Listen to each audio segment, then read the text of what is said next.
பக்தர்கள் வரைக்கும் அதிகமாயிடுச்சு. சுவாமியோடைய புகழ் வந்து உலகமெல்லாம் தெரிய ஆரம்பிச்சிச்சு. அப்போது எனக்கு தெரிஞ்ச ஒரு அனுபவம் சொல்கிறேன். சென்னையில் ஒரு அன்பர் வந்து நம்ம ஐயாவுடைய தீவிர பக்தர். அவர் சுவாமி இருந்த காலத்திலே வந்துக்கிறாரு. அவர் வந்து இருக்கும்போது அவங்க நண்பர்கள் கூட சேர்ந்து சீட்டாட்டம் ஆடினுக்கிறாரு. இப்போ சீட்டாட்டம் ஆடும்போது சுவாமியை பற்றி சொல்கிறாராம். இந்தமாரி பூண்டியில் ஒரு மகான் இருக்கிறாரு, அவர் மிகவும் சக்தி வாய்ந்த மகான். நீங்கள் வந்து ஒரு வாட்டி அவரை தரிசனம் பண்ணுங்க, ஒரு லைஃப்பில் ஒரு பெரிய மாற்றம் நடக்கும் அப்படின்னு சொல்லி சொல்கிறாரு. நீனாடா எப்போ பார்த்தாலும் பூண்டி மகான் சொல்ல அவர் ராமாயணத்தை ஆரம்பிச்சிடா, அவருனா அவ்வளோ பெரிய மகானா? நீ சொல்லது உண்மையாக இருந்தால் இந்த சீட்டாட்டில் நீ ஜெயிச்சு காட்டு, நான் வந்து அந்த கோயிலுக்கு போகலாம், நீ இந்த ஜெயிச்ச காசை வச்சு நம்ம அந்த கோயிலுக்கு போய் பார்த்துட்டு வரலாம் அப்படின்னு சொல்லிட்டு சொல்கிறாராம். ஸோ அப்புறம் கொஞ்சம் நேரம் கழிச்சு அந்த சீட்டாட்டில் இவரே ஜெயிக்கிறாராம். ஆடினவங்களுக்கு ஒன்றும் புரியல, ஒருவேளை இவன் சொன்னது உண்மையாக இருக்குமோன்னு சொல்லிட்டு சுவாமி பார்க்க வராங்க. அப்போ சுவாமி பார்க்கணும் ஒரு பெரிய க்யூ இருக்குமோ, அந்த க்யூவில் நின்று வரும்போது அப்போ வந்து இவங்க தரிசனம் பண்ணுறதுக்கு முன்னாடி ஒரு 2 பேர் இருக்கிறாங்க. அப்போ வந்து சுவாமி சொல்ல வரோம், டேய் ராஜா ராணி ஜோக்கர்ரா, நான் மத்தியில் பந்தயம்டா எனக்கு அப்படின்னு சொல்கிறாராம். என்னை வச்சு பந்தயமாக இருக்கிறேன் அப்படின்னு சொல்கிறாராம். மற்றவங்க யாருமே புரியல, வந்த 4 பேர் மட்டும் புரியுதான், சுவாமி நம்மளை தான் பேசுகிறாரு போல இருக்குதுன்னு சொல்லிட்டு.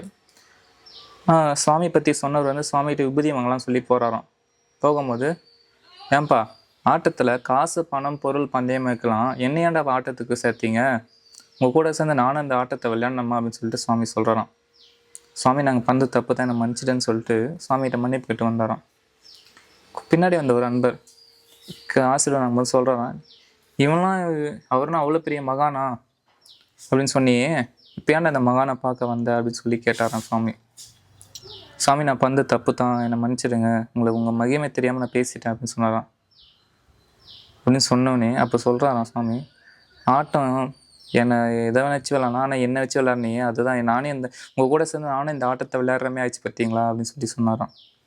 இந்த விஷயம் என்னென்னா, சுவாமி வந்து இந்த இடத்துல தான் இருக்கிறாரு, ஆனால் சென்னையில் வந்து அவங்க சீட்டாட்டம் ஆடுந்து சாமியை பற்றி பேசுனது சுவாமி சொல்கிறாரு. அப்போது இங்கேருந்துனே ஒரு அந்த இடத்துல நம்ம பேசுகிற இடத்துல நம்ம ஐயா வந்து இருக்கிறாருன்னு சொல்லிட்டு இந்த விஷயத்து மூலிமா உணர முடியுது. அதுக்கப்புறம் ஒரு அம்மா கலாஸ் பக்கத்தில் ரொம்ப கொஞ்சம் ஏழை பெண் சுவாமியை பார்க்கலாம்னு சொல்லிட்டு பேருந்துக்காக வெயிட் பண்ணுறாங்க. அப்போது ஒரு மாட்டு வண்டியில் ஒரு பெரிய செல்வந்தர் வந்து சுவாமிக்காக தின்பண்டங்கள்லாம் எடுத்துன்னு போகிறாரு. அப்போ அந்த அம்மா வந்து சுவாமி பார்க்க போகிறீங்க ஐயா அப்படின்னு சொல்லி கேட்கும்போது, ஆமாம்மா வாமா உங்களை விட்டுடுறேன் அப்படின்னு சொன்னாலாம். இருங்க சுவாமிக்காக 2 எதனா நெய்வேத்தியம் சாக்லேட் நம்ம என்னன்னு சொல்லி வாங்கிட்டு வராங்களாம். 2 பேரும் போகிறாங்களாம் சுவாமி அதை பார்க்க. 2 பேரும் ஒரே நேரத்தில் தான் உள்ளே போகிறாங்க. போகும்போது அந்த செல்வந்தர் வந்து கேட்குறாராம், ஐயா உங்களுக்காக இப்போ நெய்வேத்தியம் தின்பண்டங்களாம் எடுத்துன்னு வந்துக்கிறேன், வாங்கிக்கோங்க அப்படின்னு சொல்கிறாராம். சுவாமி அதை வந்து ஏற்றுக்கவே இல்லையா. திருப்பி 2வது வாட்டியும் கேட்குறான். சுவாமி திரும்பி கூட பார்க்கலையாம். அப்போ ஏதோ ஒரு மனசில் ஏதோ வச்சுன்னு ஏதோ பண்ணுற போல தெரியுது நினச்சிட்டு சுவாமிக்கு தெரியுது. கூட அந்த அன்பர்களாம் வந்து சுவாமி உன்னுடைய அன்பளிப்பு வந்து ஏற்றுக்கல, நீங்கள் அப்படிக்கா வச்சுட்டு போங்க அப்படின்னு சொல்லிட்டாங்களாம். கூட வந்த அந்த ஏழை பெண் வந்து, சுவாமி இவ்வளோ தின்பண்டங்கள் வந்து இதுவே ஏற்றுக்கல, நம்ம வாங்கிட்டு அந்த 2 சாக்லேட் மட்டும் எங்கே வாங்கிக்க போகிறாரு அப்படின்னு சொல்லும்போது நினச்சின்னு சுவாமிகிட்ட ஆசீர்வாதம் போகிறாங்களாம். போகும்போது ஐயா கூப்பிட்றாம்மா, எனக்காக வாங்கிட்டு அந்த 2 முட்டை எங்கம்மா, அதை கொடுத்துட்டு போமா அப்படின்னு சொல்லி சொல்கிறான். அப்போது அந்த ஆத்மாத்மா நல்ல உள்ளத்தோடு அந்த அம்மா வந்து இந்த சாக்லேட்டை கொடுக்கணும்னு பிரார்த்தனை பண்ணி சுவாமிகிட்ட கொடுக்கும்போது சுவாமி அக்செப்ட் பண்ணிக்கிறேன். அந்த செல்வந்தர் எந்த மனசில் நினச்சி வந்தாருன்றதில் அந்த பிரார்த்தனை வந்து அக்செப்ட் பண்ணிக்கலாம். அந்த பொருட்களை அதாவது மனசில் நீ என்ன நினச்சிக்கிற, உனக்கு என்ன தேவை அப்படின்னு சொல்லி முன்கூட்டியே வந்து ஞான திருஷ்டி மூலிமா வந்து உணர்வா அப்படின்னு சொல்லி சொல்லுவாங்க. இதெல்லாம் முடிஞ்சு நிறைய மகான்களில் வந்து நம்ம சாமி வந்து தரிசனம் பண்ணுவாங்க. அவங்க வந்து ஒரு பாம்பு உருவத்தில் வருவாங்க, எதனா ஒரு பூச்சி உருவத்தில் வருவாங்க. ஆனால் எப்படி வருவாங்க தெரியாது, தரிசனம் பண்ணிட்டு போவாங்க. இந்த மாதிரி தான் ஒரு நிகழ்ச்சி ஒன்று நடந்துச்சு. ஒரு அன்பர் வந்து அவர் வந்து பூண்டி, அவர் தினமும் பூண்டியில் வந்து பால் வியாபாரம் பண்ணுறவர். எப்பவுமே சுவாமிகிட்ட வந்தால் சுவாமி பால் வேணுமான்னு சொல்லிட்டு கேட்டுட்டு போவாராம். சாமி உங்களுக்கு பால் வேணுமா அப்படின்னு சொல்லி கேட்பாராம்.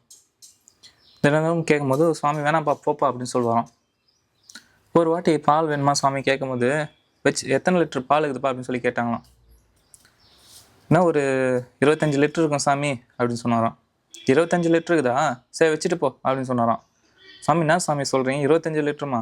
அட வச்சுட்டு போப்பா, நான் குடிச்சிக்கிறேன்ப்பா அப்படின்னு சொன்னாராம். பால்காரன் வச்சுட்டாராம். இவரும் வந்து சாமி எடுத்து அந்த 25 லிட்டர் பாலையும் வந்து குடிச்சிட்டாராம். குடிச்சிட்டு இன்றைக்கி பொழப்பே போயிடுச்சு போல இருக்குதுன்னு சொல்லிட்டு மனம் உடைஞ்சு போகிறாராம்.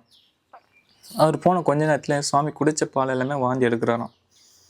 வாந்தி எடுக்கும்போது அப்போ எங்கள் தாத்தா சொல்கிறாரு, ஏன் சாமி அவனா பால் வியாபாரம் பண்ணியிருப்பான், அவன் போகிறவனே வந்து நிறுத்தி பால் எல்லாம் வாந்தி எடுத்துட்டிங்க அப்படின்னு சொல்லும்போது, அவன் பால் வியாபாரம் பண்ணுற ஆர்வத்தில் பாலில் வெந்துக்கிற பல்லியை கூட பார்க்காம போகிறான்டா அப்படின்னு சொல்லி திட்டுறான். அப்போ தான் தெரியுது சுவாமி வாந்தியத்தில் ஒரு பல்லி ஒன்று செத்து போயிடுது அப்படின்னு. இந்த பால் குடித்தா ஊர் மக்கள் எல்லாம் வந்து நோய் ஏற்படுவாங்க தெரிஞ்சு சுவாமி அதனால தான் வந்து முன்கூட்டியே வந்து அந்த பால் வந்து குடிக்காதன்னு, அதாவது கொடுக்கூடாதுன்னு நினச்சி இந்தமாரி வந்து பண்ணிக்கிறாரு அப்படின்னு சொல்லி சொல்லுவாங்க. பல மகான்கள் வந்து நம்ம சுவாமியை பற்றி புகழ்ந்து சொல்லிடுறான்னு சொன்னாங்க. அதேமாதிரி தான் ஒரு பெரியவர், காஞ்சி பெரியவர் வந்து நம்ம ஐயா பற்றி சொல்லிக்கிறாரு. அவங்களுடைய சீடர்கிட்ட, பூண்டி மகான் வந்து ஒரு மிகப்பெரிய டிரான்ஸ்ஃபார்மர் மாரிடா, நாங்கள் வந்து 0 வாட்ஸ் பல்பு மாதிரி, அன்றைக்கி அங்கே சுவிட்சு போட்டாங்கன்னா எனக்கு இங்கே கரண்ட் கிடைக்காது, அப்படிப்பட்ட பெரிய மகான் அவர். நீங்கள் எப்போ திருவண்ணாமலை போனால் அந்த மகானை ஒரு வாட்டி தரிசனம் பண்ணுங்கள், ஒரு மிகப்பெரியவர் அப்படின்னு சொல்லிடுறாராம். அப்புறம் திருக்கோவில் போகிற வழியில் தபோனம் சொல்கிற ஒரு ஊருக்கு தான், தபோனம் ஞானந்தகிரி சுவாமிகள் இருக்கிறாங்க. அவர் வந்து நம்ம ஐயா பற்றி சொல்கிறாரு. பூண்டி மகான் என்பவர் ஒரு மிகப்பெரிய ஞானப்பழம், அவர் எட்டாத கன்னி. அவர் நீங்கள் எப்போ பூண்டிக்கு வந்தாலும் அந்த மகானை போய் தரிசனம் பண்ணிட்டு போங்க, ஒரு மிகப்பெரிய ஒரு ஞானம், நீங்கள் வரத்தை வந்து நீங்கள் கேட்கறது வந்து வரமாக பழமாக எடுத்து கொடுப்பாரு, அப்படிப்பட்ட மகான் அவர் அப்படின்னு சொல்லிட்டு ஞானந்தகிரி சொல்லிக்கிறாரு.